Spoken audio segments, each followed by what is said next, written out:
COVID-19, the virus that stopped the world. In late 2019, deep within a crowded market in central China, an ancient force awakened. A microscopic invader, born from bats and evolutionary chance, discovered the perfect key to unlock human cells. Within weeks, it silenced cities. Within months, it conquered continents. Hospitals drowned in the dying, morgues overflowed into streets, the global economy collapsed. Families said goodbye through glass. 7 million souls perished in 3 years of chaos, fear, and isolation. But from the darkness came breathtaking triumph. Scientists weaponized human ingenuity, crafting vaccines in months that should have taken decades. Yet misinformation spread faster than truth. Societies fractured, inequality exploded. This is the complete story of how a single mutation changed human history forever. The story of connection and catastrophe, of brilliance and failure, of the pandemic that revealed who we truly are when the world burns. Before we begin, if you enjoy these types of interesting science topics, hit the like button, comment, and tell us where you are listening from. If you'd like to hear more stories like this, you know what to do. Simply subscribe. The year 2019 was ending like any other. Cities glowed with holiday lights, airports filled with travelers, families gathered across continents. Beneath this ordinary surface, something extraordinary was beginning. In a sprawling city in central China, doctors were noticing a troubling pattern. Patients were arriving at hospitals with severe pneumonia, their lungs filling with fluid, their bodies struggling for oxygen. The cause was unknown. Within weeks, this mystery would become a name spoken in every language on Earth. Within months, it would reshape human civilization itself. This is the story of COVID-19, a disease that emerged from the interface between humans and nature, spread across the globe with terrifying speed, and forced our species to confront fundamental questions about connection, vulnerability, and survival. The story begins not in a hospital or laboratory, but in the deep evolutionary history of viruses themselves. Viruses exist in a strange borderland between living and non-living, essentially packages of genetic information wrapped in protein, drifting through the world until they encounter a host cell they can hijack. Coronaviruses, named for the crown-like spikes protruding from their surface, have circulated among animals for millions of years. They infect birds, bats, pigs, cats, and countless other species, usually causing mild respiratory or intestinal illness. Bats, in particular, harbor an extraordinary diversity of coronaviruses. These flying mammals possess immune systems that allow them to carry numerous viruses without becoming severely ill themselves. Bats live in dense colonies, fly long distances, and exist in close proximity to both wild animals and human settlements. They are, in essence, viral reservoirs where viruses can evolve, recombine, and occasionally make the leap to new host species. Most of these viruses remain harmless to humans, circulating silently in bat populations. But occasionally, through mutation and adaptation, a bat coronavirus acquires the ability to infect human cells. The virus that would become known as SARS-CoV-2 likely originated in horseshoe bats in southern China or Southeast Asia. The exact pathway from bats to humans remains uncertain, but the journey probably involved an intermediate animal host. Perhaps it was a pangolin, a scaly mammal trafficked illegally for traditional medicine. Perhaps it was another species entirely, sold in markets where wild and domestic animals are kept in crowded, stressful conditions that facilitate viral transmission. What is certain is that at some point in late 2019, a coronavirus that had evolved to infect bat cells acquired mutations that allowed it to recognize and invade human cells with devastating efficiency.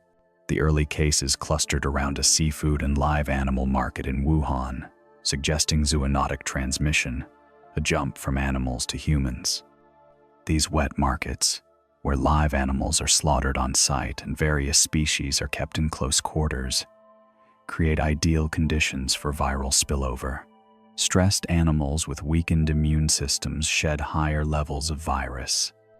Close contact between species that would never interact in nature allows viruses to experiment with new hosts.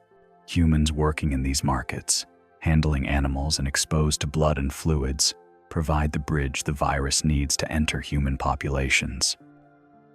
This was not the first time a coronavirus had made this jump. In 2003, SARS-CoV caused an outbreak that spread to multiple countries, killing hundreds before being contained.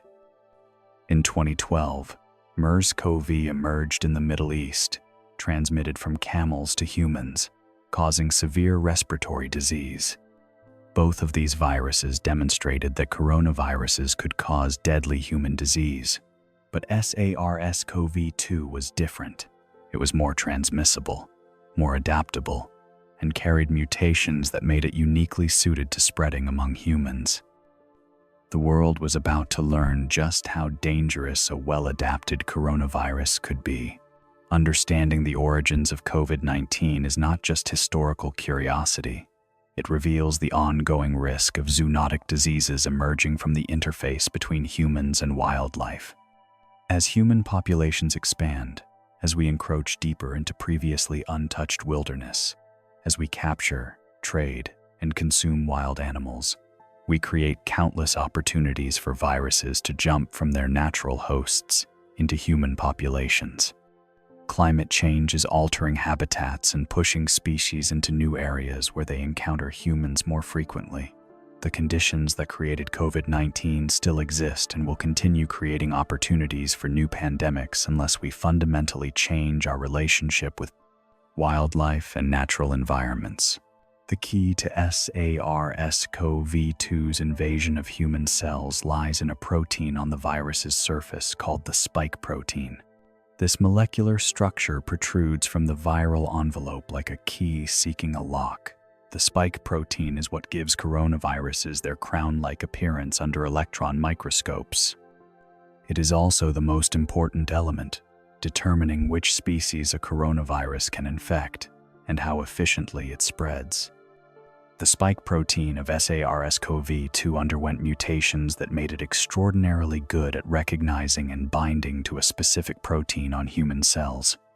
On human cells, particularly those lining the respiratory tract, exists a protein called ACE2, angiotensin-converting enzyme 2. This protein normally helps regulate blood pressure and inflammation, performing important functions in cardiovascular and immune systems, but the spike protein of SARS-CoV-2 recognizes ACE2 as an entry point. When the spike protein binds to ACE2, it triggers a fusion process where the virus merges with the cell membrane. The viral genetic material, a single strand of RNA containing instructions for making new viruses, is then injected into the cell's interior. Once inside, the virus hijacks the cell's machinery. Human cells are essentially factories that read genetic instructions and produce proteins. The virus forces the cell to read its RNA and produce viral proteins and copies of the viral genome. Within hours, a single infected cell can produce thousands of new viral particles. These newly made viruses bud off from the cell surface, often killing the cell in the process, and spread to infect neighboring cells. The cycle repeats, with viral numbers growing exponentially. What began as a few viral particles can become billions within days. The initial infection typically occurs in the upper respiratory tract, the nose, and throat. The virus enters when an infected person releases respiratory droplets containing viral particles, and a susceptible person inhales these droplets or touches a contaminated bited surface and then touches their face. Once the virus reaches the mucous membranes of the nose or throat, it begins invading cells that have ACE2 receptors. These cells line the respiratory tract and are the virus's primary target. The incubation period, the time between infection and symptom onset, typically ranges from 2 to 14 days, with an average around 5 days. During this time, the virus is multiplying rapidly, spreading from the initial infection site. Viral levels in the nose and throat can reach extraordinary numbers, billions of copies per milliliter of fluid. This high viral load is what makes infected individuals contagious, capable of transmitting the virus to others. What made SARS-CoV-2 so dangerous was its ability to spread from people who had mild symptoms or no symptoms at all. Unlike SARS, which typically made people very sick before they became contagious, this new coronavirus could spread from people who felt perfectly healthy. A person could be going about their daily routine, shopping, working, socializing, and unknowingly transmitting the virus to dozens of others. This pre-symptomatic and asymptomatic transmission meant that traditional public health measures like isolating sick people could not fully contain spread. The virus was always several steps ahead, moving through communities before its presence became apparent. The virus spreads primarily through respiratory droplets and aerosols. When infected, people breathe, speak, cough, or sneeze. They release particles of various sizes. Large droplets fall quickly to the ground or nearby surfaces, but smaller aerosol particles can linger in the air for hours, particularly in poorly ventilated indoor spaces. These tiny particles, carrying infectious virus, can be inhaled deep into the lungs. This aerosol transmission explained super-spreading events, where one infected person transmitted the virus to dozens of others in indoor settings like restaurants, churches, or offices. Initial symptoms often resemble a common cold or flu: fever, fatigue, dry cough, body aches, headache. One distinctive feature that emerged was loss of smell and taste, often occurring suddenly and without nasal congestion. This symptom, caused by viral infection of olfactory neurons, became a hallmark of COVID-19.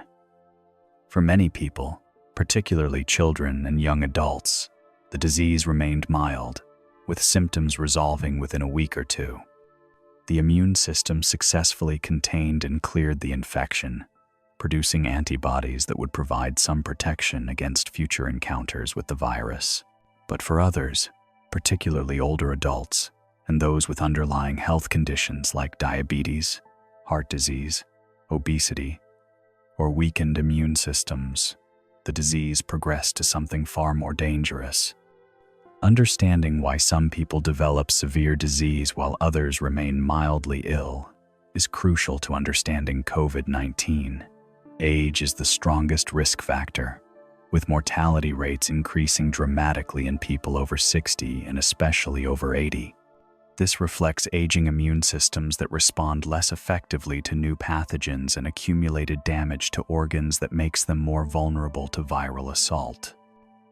The progression to severe COVID-19 typically occurs during the second week of illness. The virus, having replicated extensively in the upper respiratory tract, travels deeper into the lungs. It infects cells lining the tiny air sacs called alveoli, where gas exchange occurs, where oxygen from inhaled air passes into the bloodstream and carbon dioxide passes out. As alveolar cells die and the immune system mounts an aggressive response, the lungs become inflamed. The delicate alveolar walls thicken with fluid and immune cells. Debris from dead cells accumulates. The lungs lose their ability to transfer oxygen efficiently. This is viral pneumonia. Patients become short of breath. Their oxygen levels drop. They feel like they are suffocating, unable to get enough air despite breathing rapidly. Their bodies struggle to maintain the oxygen supply needed for basic functions. On chest X-rays and CT scans, the lungs show characteristic patterns: cloudy patches indicating inflammation and fluid accumulation. In medical terms, this appears as ground glass opacities, regions where the normally air-filled lungs have become dense with fluid and inflammatory material. As pneumonia worsens, Patients may require supplemental oxygen delivered through nasal cannulas or masks. If oxygen levels continue dropping, they may need high-flow oxygen systems that deliver heated, humidified oxygen at high rates. In the most severe cases, even maximum oxygen supplementation is insufficient. The lungs are so damaged that mechanical ventilation becomes necessary. Patients are sedated and intubated, a breathing tube inserted into their airway, connected to a ventilator that forces oxygen into their lungs under pressure. In the most severe cases, the immune response itself becomes pathological. The body releases massive quantities of inflammatory molecules called cytokines. These signaling proteins normally coordinate immune responses, but in excess, they cause widespread tissue damage. This cytokine storm creates systemic inflammation, affecting not just the lungs but potentially every organ. Blood vessels throughout the body become leaky, allowing fluid to escape into tissues. Blood pressure drops. The cardiovascular system struggles to maintain circulation. COVID-19 also causes abnormalities in blood clotting. The virus and the inflammatory response activate clotting pathways, causing blood to become hypercoagulable, prone to forming clots. These clots can lodge in the lungs, causing pulmonary embolism. They can travel to the brain, causing strokes. They can block blood vessels in the heart, causing heart attacks. They can damage kidneys, requiring dialysis. Autopsies of patients who died from COVID-19 revealed microclots throughout multiple organs, evidence of widespread clotting dysfunction. The virus can directly infect cells beyond the respiratory system. ACE2 receptors exist in blood vessels throughout the body, in the heart, kidneys, intestines, and brain. This explains the diverse manifestations of COVID-19. Some patients developed heart inflammation, myocarditis, even without severe lung disease. Others experienced kidney failure. Gastrointestinal symptoms like diarrhea and nausea were common. Neurological effects ranged from headache and confusion to more severe manifestations like seizures or stroke. COVID-19 proved to be a multi-system disease, far more complex than a simple respiratory infection.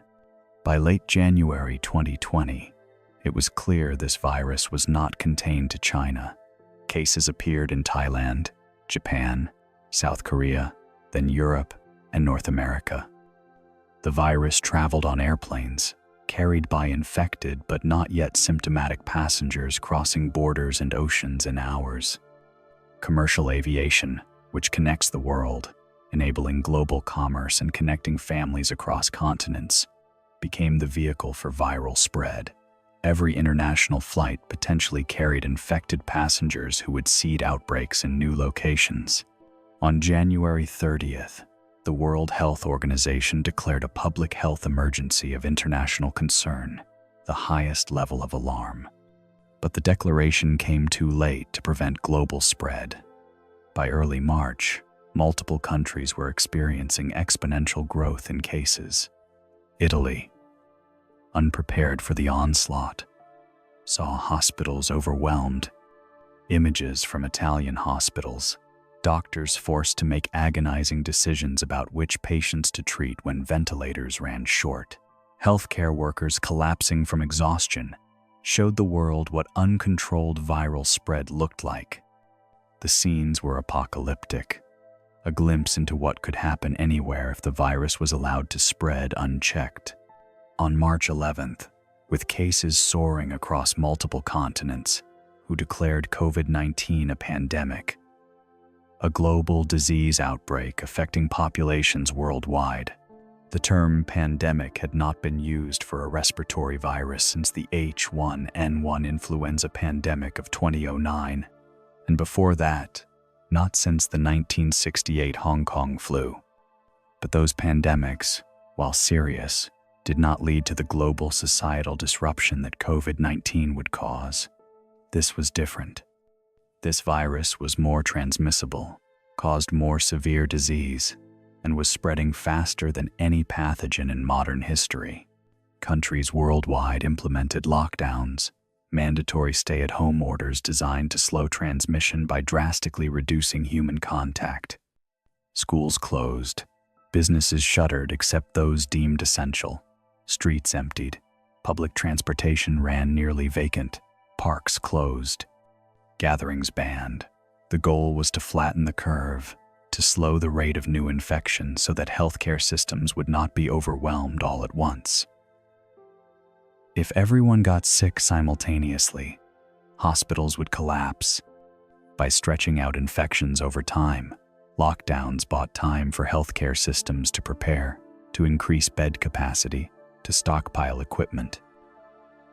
The first wave hit different regions at different times. China, implementing draconian lockdowns in Wuhan and surrounding areas, appeared to control its outbreak by late March. Europe became the epicenter in March and April, with Italy, Spain, France, and the United Kingdom experiencing devastating outbreaks. New York City, dense and internationally connected, became the American epicenter in April, with hospitals overwhelmed, morgues overflowing, and refrigerated trucks serving as temporary morgues. Images of mass graves being dug on Hart Island shocked the world. The human toll accumulated with horrifying speed. By the end of April, global deaths exceeded 200,000. By June, over 500,000. The numbers were abstract, almost incomprehensible in scale, but behind each statistic was an individual, a person with family and friends, a life cut short. Hospitals restricted visitors to prevent spread, meaning many people died alone, without the comfort of holding a loved one's hand. Families could not gather for funerals. The normal rituals of grief and mourning were suspended, adding psychological trauma to the physical losses. Healthcare workers became heroes and victims simultaneously. They faced relentless waves of critically ill patients, working exhausting shifts while grieving colleagues who had died from the disease. Early in the pandemic, shortages of personal protective equipment meant many healthcare workers lacked adequate protection. They wore the same mask for days, reused equipment designed for single use, and fashioned makeshift protection from trash bags. Many contracted COVID-19 themselves. Some died. The psychological toll, watching patients die in numbers never before experienced, created widespread burnout and post-traumatic stress. The pandemic exposed and exacerbated inequalities. Low-income communities, communities of color, and those with limited access to healthcare bore disproportionate burdens. African Americans and Latinos in the United States died at rates far higher than white Americans, reflecting disparities in underlying health conditions, healthcare access, and occupational exposure. Essential workers, unable to work from home, faced elevated infection risk. Multi-generational households, where isolating sick family members was impossible, saw more transmission. The disease followed the fault lines of inequality. As summer arrived in the Northern Hemisphere, cases declined in regions that had experienced severe spring outbreaks. Lockdowns had worked, reducing transmission substantially, but the virus had not been eliminated. It circulated at lower levels, waiting for opportunities to resurge. And as societies reopened, as pandemic fatigue set in, as restrictions eased, cases began climbing again. Fall and winter brought second and third waves, often more severe than the first, as people spent more time indoors where the virus spread more easily. Testing became crucial for identifying infections and guiding public health responses. Early in the pandemic, testing capacity was severely limited. The United States, in particular, struggled to scale up testing, forcing rationing for only the sickest patients. This testing failure meant the virus spread undetected, seeding outbreaks that only became apparent when hospitals began filling. As diagnostic capacity increased, tests became more widely available. PCR tests, which detect viral genetic material, became the gold standard. Rapid antigen tests, detecting viral proteins, provided faster results with somewhat lower sensitivity. Contact tracing attempted to identify and quarantine exposed individuals before they could spread the virus further. But once community transmission was widespread, tracing became impossible. The sheer volume overwhelmed public health departments.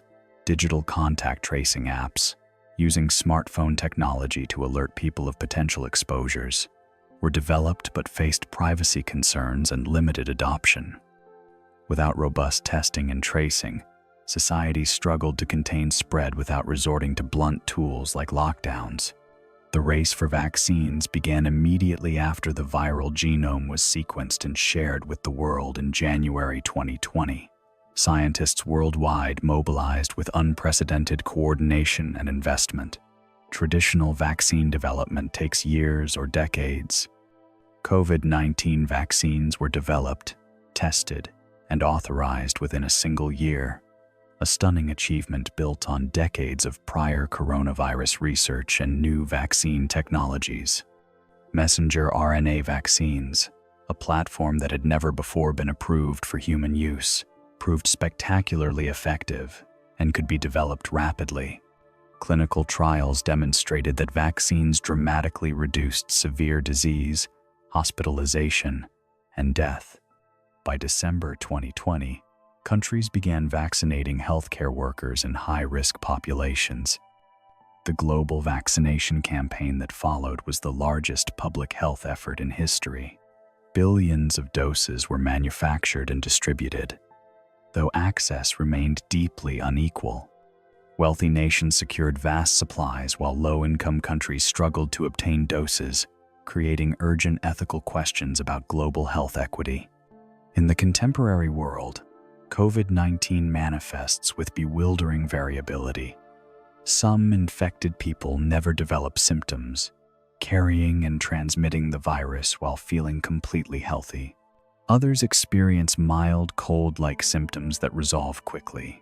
Still, others develop severe pneumonia requiring hospitalization, and some progress to critical illness requiring intensive care and mechanical ventilation, with mortality rates in this group remaining substantial despite improved treatments. The typical course begins with fever, fatigue, and dry cough appearing several days after exposure. Body aches, headache, and sore throat are common. Loss of smell and taste, often sudden and complete, became a distinctive feature, helping people recognize potential infection. For most, symptoms peak around day 7 to 10, then gradually improve. But for those who deteriorate, the second week is dangerous. Breathing becomes labored, oxygen levels drop, hospital admission becomes necessary. Diagnosis relies primarily on molecular testing, nasopharyngeal swabs, long flexible swabs inserted deep into the nose to sample the back of the throat, collect viral material.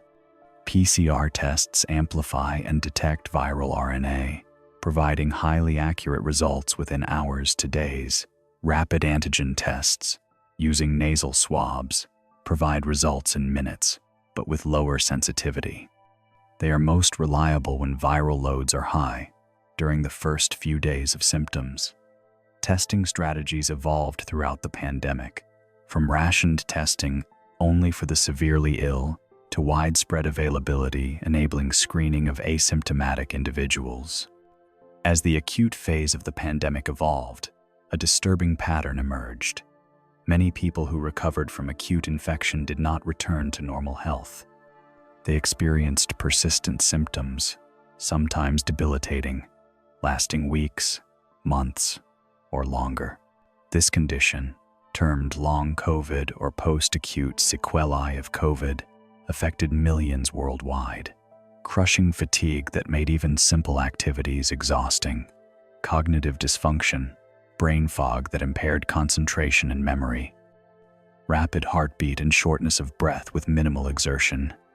These symptoms had no clear pattern, varied enormously between individuals, and often fluctuated unpredictably. The mechanisms underlying long COVID remain incompletely understood. Viral persistence, with reservoirs of virus remaining in tissues, may drive ongoing inflammation. Autoimmune processes, where the immune system attacks the body's own tissues, may be triggered by infection. Damage to blood vessels and organs during acute illness may have lasting consequences. Dysregulation of the autonomic nervous system, which controls automatic body functions, may explain many symptoms. Research continues, but millions live with long COVID, facing uncertain prognosis and limited effective treatments.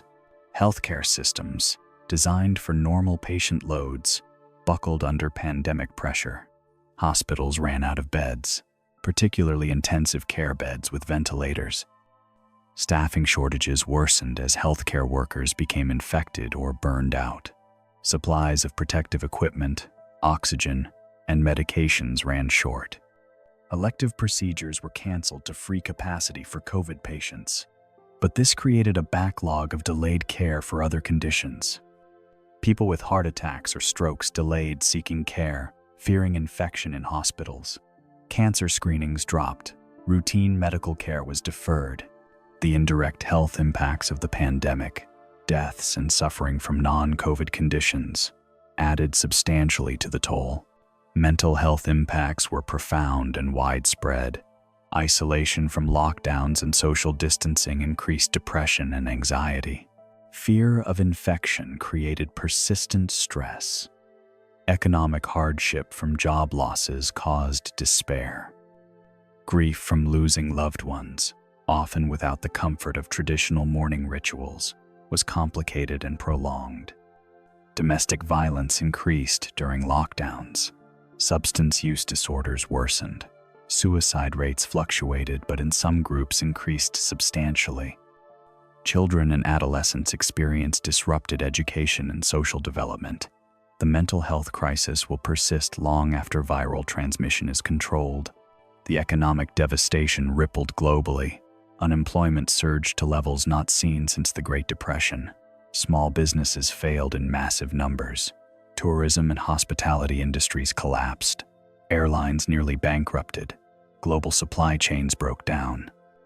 Governments implemented unprecedented economic relief. Direct payments to citizens, expanded unemployment benefits, business support programs, preventing even worse collapse but at the cost of massive debt. The pandemic revealed the fragility of economic systems built on continuous growth and global integration.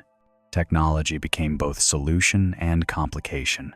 Remote work enabled many white-collar workers to continue employment from home.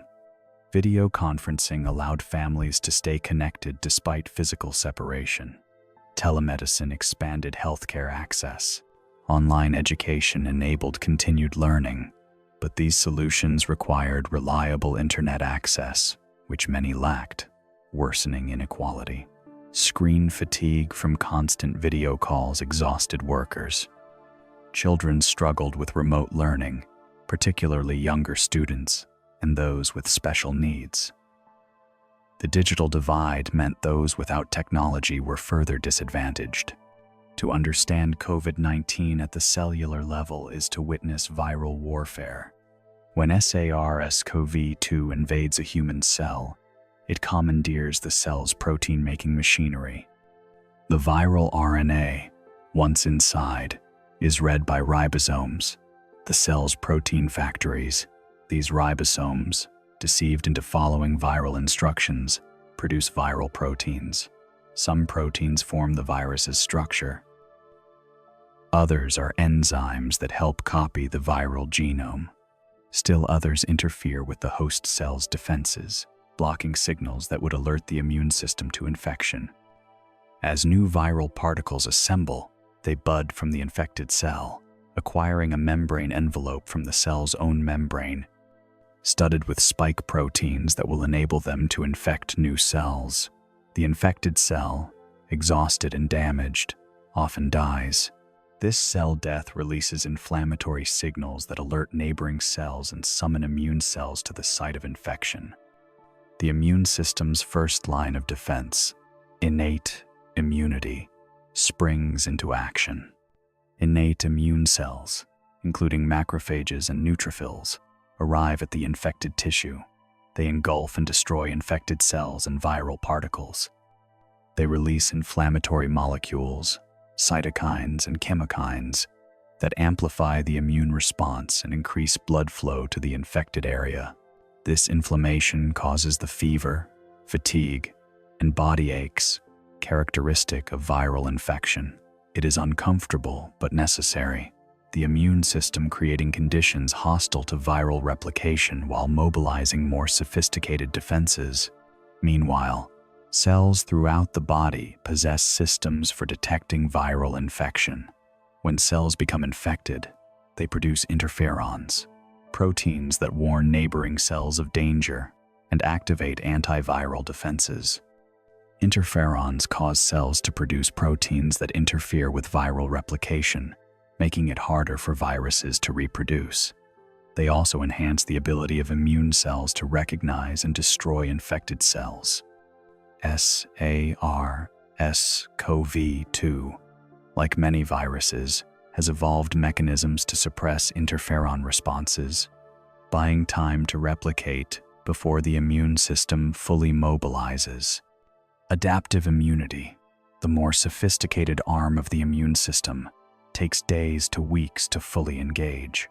This system includes T cells, which directly kill infected cells, and B cells, which produce antibodies.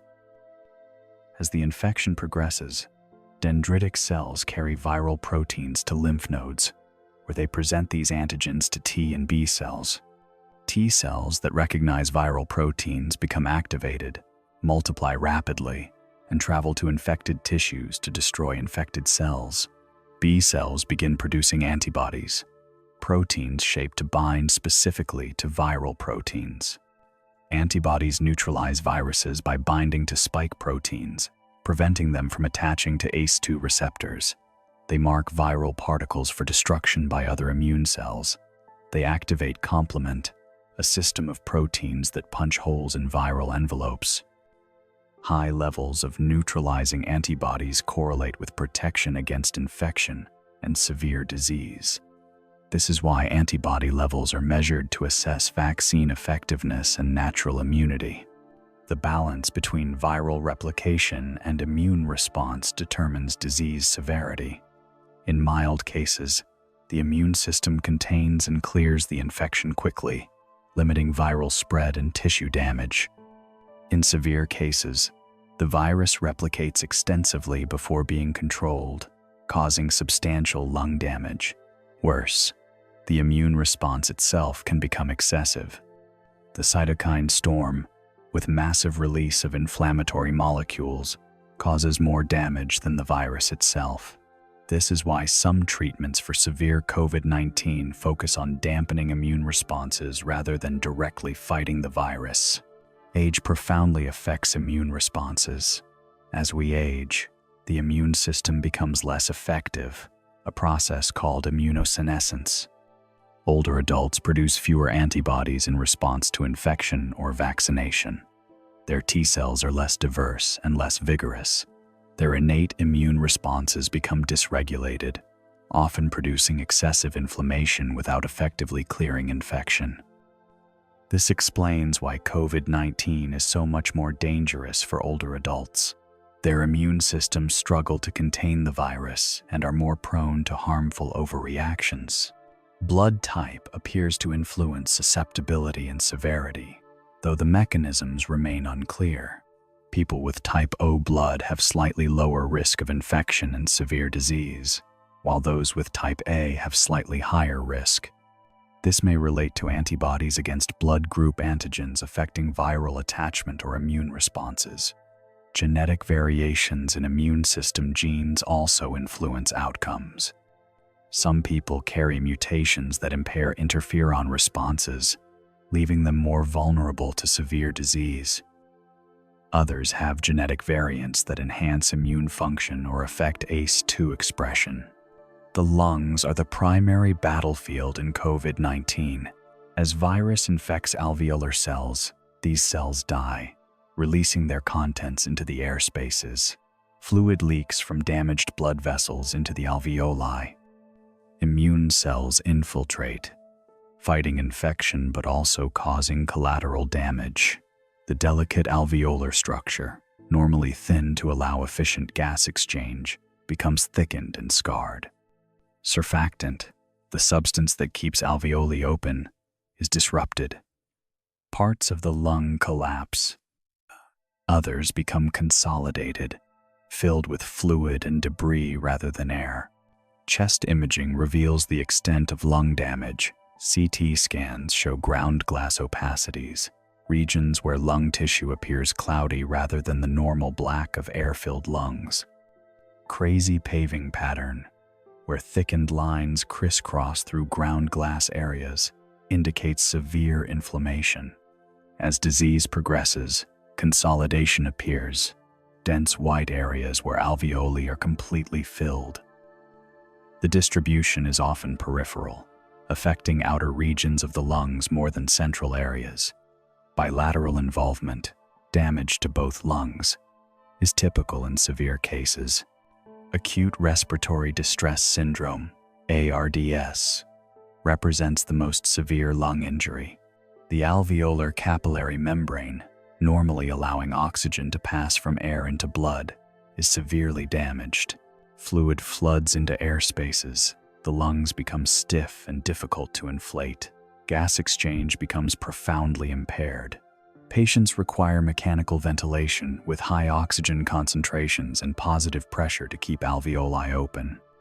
Even with maximum support, mortality in COVID-related ARDS remained tragically high, particularly early in the pandemic before treatments improved. Beyond the lungs, COVID-19 affects the cardiovascular system. The virus infects cells lining blood vessels, endothelial cells, causing vascular inflammation throughout the body. Blood vessels become leaky, contributing to low blood pressure and tissue swelling. Clotting abnormalities arise from a combination of endothelial damage, inflammation, and activated clotting pathways. Dimer, a marker of clot breakdown, is often markedly elevated in severe COVID, indicating ongoing clot formation throughout the body. The heart itself can be directly affected. Myocarditis, inflammation of heart muscle, causes chest pain, irregular heart rhythms, and impaired pumping function. Some patients develop stress cardiomyopathy, where acute stress causes temporary heart dysfunction. Blood clots can lodge in coronary arteries, causing heart attacks even in young people without typical cardiovascular risk factors. The combination of respiratory failure, inflammation, and cardiovascular involvement creates a perfect storm that overwhelms the body's ability to maintain organ function. Kidney injury is common in severe COVID. The kidneys, richly supplied with blood vessels and expressing ACE2 receptors, are vulnerable to both direct viral damage and indirect effects of systemic illness. Reduced blood flow from low blood pressure, inflammatory damage to kidney tissue, and clots blocking kidney blood vessels all contribute to kidney failure. Many critically ill patients require dialysis. Some recover kidney function, but others sustain permanent damage, requiring long-term dialysis or transplantation. The death toll from COVID-19 mounted with devastating speed and scale. By the end of 2020, official counts exceeded 1,700,000 deaths globally. By late 2021, official deaths surpassed 5 million. But these numbers undercount the true toll. Many countries lacked capacity to test and record COVID deaths accurately. Deaths at home, particularly in resource-limited settings, often went unreported. Excess mortality analyses, comparing total deaths during the pandemic to historical averages, suggested actual deaths were substantially higher, perhaps approaching 15 to 20 million by the end of 2022. Each death was not just a statistic, but a story. A grandmother who survived wars and revolutions, only to die alone in a hospital room, her family unable to say goodbye. a frontline healthcare worker who contracted the virus while caring for others, leaving behind young children. A middle-aged man, seemingly healthy, who deteriorated rapidly and died within days of symptom onset. An elderly couple married for decades who died within hours of each other, both infected in their nursing home. The accumulation of individual tragedies created a collective grief that entire nations struggled to process. Long COVID emerged as a mass disabling event, affecting millions. Surveys suggested 10 to 30% of infected people experienced prolonged symptoms, though definitions varied. This meant tens of millions worldwide living with persistent health problems. The symptoms were diverse and often overlapping. Fatigue so severe that getting out of bed felt impossible. Cognitive dysfunction making it difficult to work, read, or hold conversations. Exercise intolerance, where even walking short distances caused days of worsening symptoms. Dysautonomia, malfunction of automatic body systems, causing rapid heartbeat, dizziness, and digestive problems. Long COVID defied simple categorization. Some people had persistent symptoms since their initial infection. Others recovered, then relapsed weeks or months later. Symptoms fluctuated unpredictably, with good days followed by crashes. Many patients looked healthy, making their suffering invisible and leading to dismissal by doctors unfamiliar with the condition. The lack of clear diagnostic tests or proven treatments left patients navigating uncertainty, trying countless interventions with variable results. The impact on healthcare workers went beyond physical infection risk. The psychological trauma of witnessing relentless suffering and death, of making agonizing triage decisions when resources ran short, of working exhausting shifts while fearing they might bring infection home to their families, created widespread burnout and post-traumatic stress. Many healthcare workers left their professions.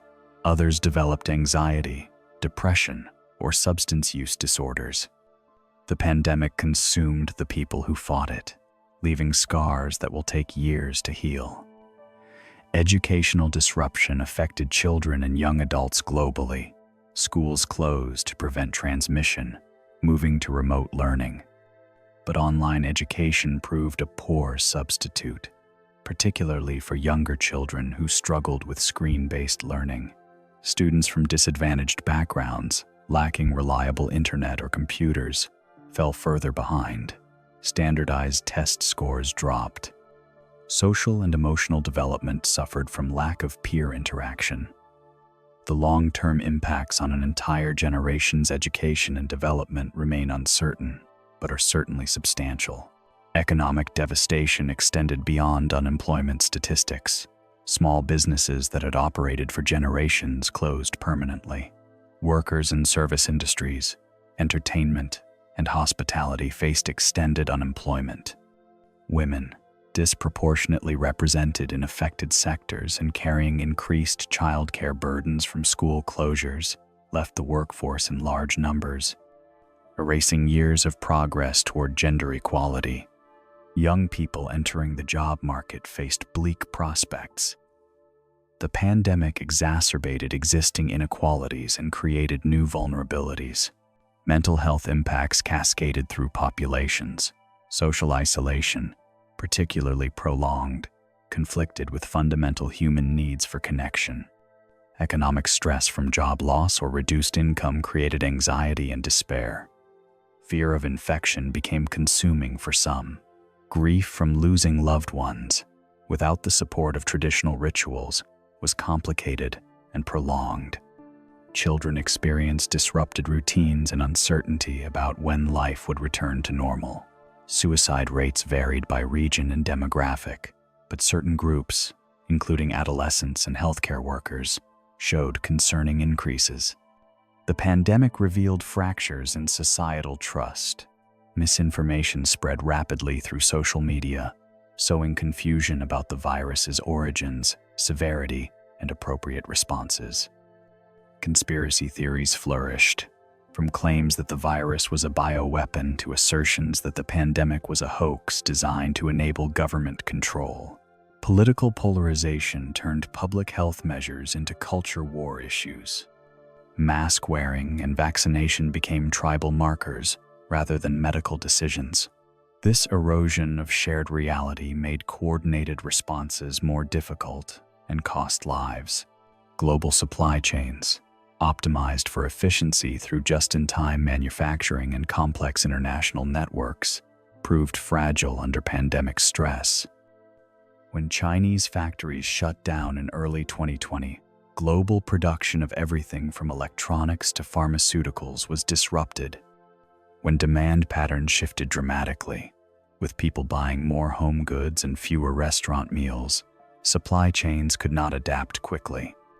Shortages of toilet paper, cleaning supplies, and later semiconductors illustrated the vulnerabilities of interconnected global systems. The cost of delayed medical care for other conditions added to the pandemic's indirect toll. Cancer diagnoses dropped as screening programs paused. Cardiovascular deaths increased as people delayed seeking care for heart attacks and strokes. Routine management of chronic conditions like diabetes was disrupted. Immunization rates for childhood vaccines declined. The full impact of these delays will unfold over years as missed diagnoses present at later stages and preventable complications occur. We return finally to the largest questions. What did COVID-19 reveal about humanity? What lessons emerge from this catastrophe? What changes must occur to prevent future pandemics? The answers are complex and contested, but certain themes emerge clearly. The pandemic demonstrated both extraordinary human capacity and profound human limitation. Scientists developed vaccines at unprecedented speed, a triumph of human ingenuity and cooperation. Healthcare workers demonstrated courage and dedication, caring for the sick at great personal risk. Communities organized mutual aid, neighbors supporting vulnerable residents. Yet the pandemic also revealed deep divisions, conspiracy thinking, inequality, and difficulty coordinating action even facing catastrophic threat. Political dysfunction prevented effective responses in some countries. Misinformation spread faster than facts. Individualism clashed with collective action in societies uncomfortable with restricting personal freedom for communal benefit. Wealthy nations hoarded vaccines while poorer nations went without. The pandemic held up a mirror, and the reflection showed both humanity's best and worst qualities. The scientific achievement of vaccine development stands as the pandemic's greatest triumph. Within a year of identifying the virus, multiple highly effective vaccines were developed, tested, and deployed. This unprecedented speed resulted from decades of prior research on coronaviruses and vaccine technology, massive public investment, and global scientific cooperation. Messenger RNA vaccines, a platform never before approved for human use, proved spectacularly effective. These vaccines work by delivering genetic instructions for cells to produce the viral spike protein, triggering immune responses without using any actual virus. Clinical trials demonstrated vaccine efficacy exceeding 90% against symptomatic disease, with even higher protection against severe disease and death. The vaccines were remarkably safe, with serious side effects extremely rare. Hundreds of millions of people were vaccinated within the first year, saving countless lives. In countries with high vaccination rates, death rates plummeted even as cases continued. The vaccines transformed COVID from a frequently fatal disease to one that was usually mild in vaccinated individuals. But global vaccine distribution was profoundly inequitable. Wealthy nations secured doses far exceeding their populations, while low-income countries struggled to obtain any supply. By the end of 2021, while wealthy nations were administering booster doses, some countries had barely begun vaccinating. This inequity was not just morally troubling but strategically foolish. Allowing the virus to circulate freely in unvaccinated populations created opportunities for new variants to emerge, potentially undermining vaccine effectiveness globally. The pandemic could not end anywhere until it ended everywhere. Vaccine hesitancy became a major barrier to achieving high coverage. Despite strong safety and efficacy data, substantial minorities in many countries delayed or refused vaccination. Concerns ranged from distrust of rapid development to religious objections to conspiracy theories about government control or intentional harm. Social media amplified misinformation. Political figures sometimes undermined vaccine confidence for political advantage. The consequences were tragic. Regions with low vaccination rates experienced continued outbreaks and deaths, the vast majority among unvaccinated individuals. Variants emerged as the virus replicated billions of times across millions of hosts. Most mutations were neutral or harmful to the virus. But occasionally, mutations arose that provided advantages. Alpha, first detected in the United Kingdom, was more transmissible.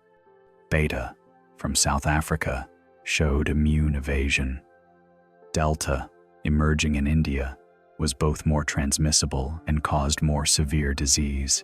Each variant spread globally within weeks, becoming dominant as it outcompeted previous strains.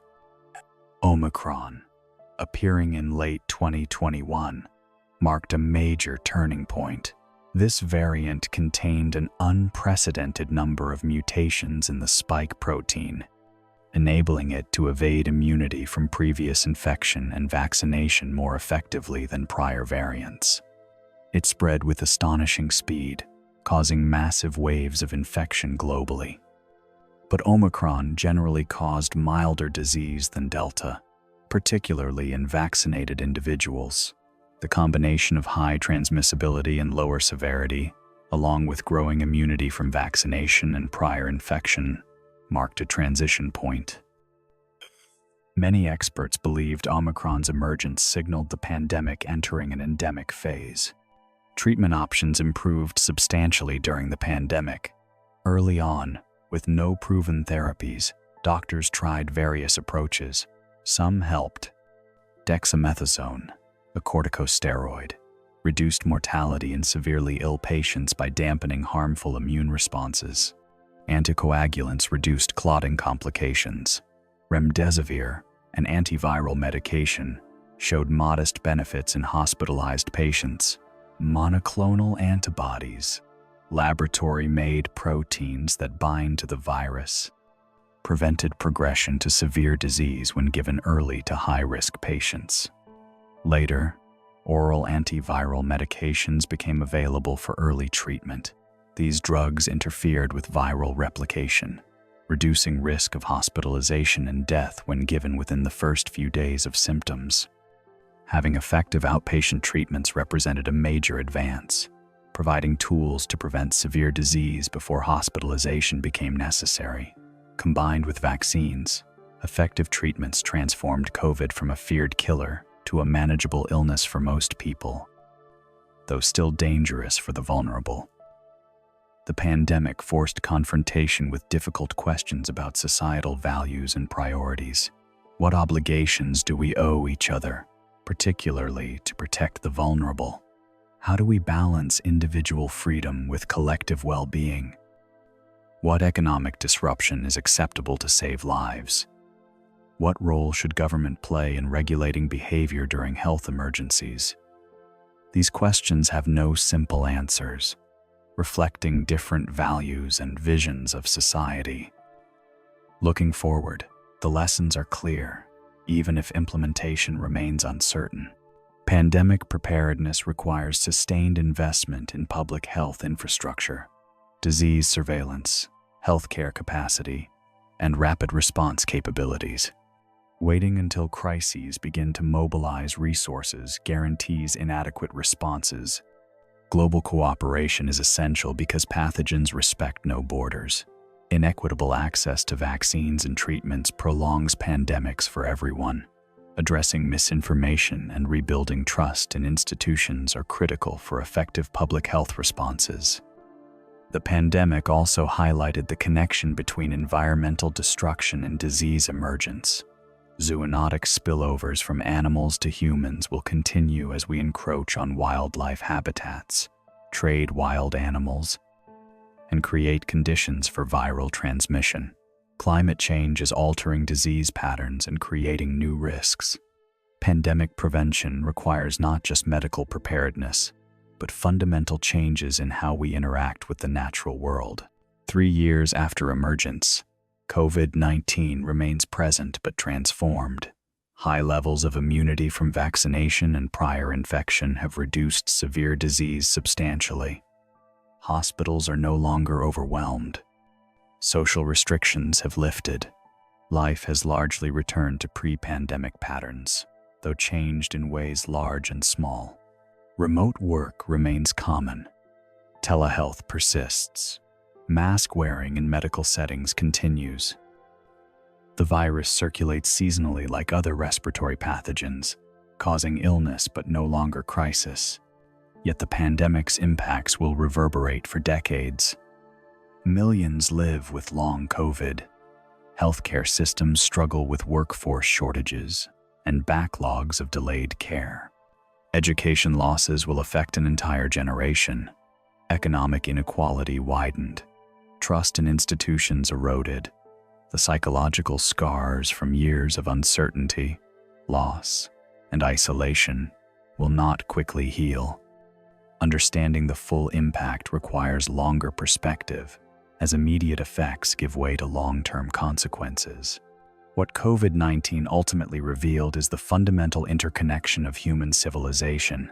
A virus emerging in a single city spread globally within weeks because we are connected through travel, trade, and shared environments.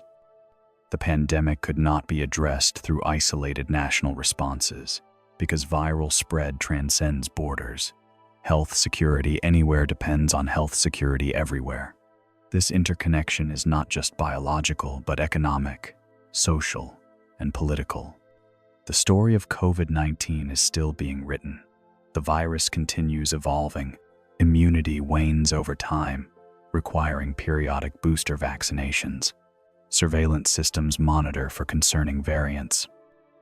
Research continues into long COVID, improved treatments, and better vaccines. The transition from pandemic to endemic is gradual and uneven across regions. But the acute phase, the crisis that dominated global consciousness for years, has passed, leaving changed world in its wake. This virus, through random mutation and evolutionary selection, acquired the ability to recognize human cells and, in doing so, changed the course of history. It killed millions, sickened hundreds of millions, and disrupted billions of lives. It revealed both human brilliance in developing vaccines rapidly and human foolishness in refusing them. It showed our capacity for sacrifice and our tendency towards selfishness. It demonstrated that even in the 21st century, with all our technology and knowledge, we remain vulnerable to microscopic pathogens, to forces we cannot fully control. The complete science of COVID-19 encompasses virology and immunology, epidemiology and public health, medicine and sociology, economics and politics. It is a story of viral evolution and human response, of scientific triumph and social failure, of individual suffering and collective resilience. Most fundamentally, it is a reminder that we share this planet with countless other organisms, some beneficial, some harmless, and some capable of causing catastrophe. Our survival depends on understanding these relationships, respecting the power of nature, and recognizing that in an interconnected world, the health and security of each depends on the health and security of all.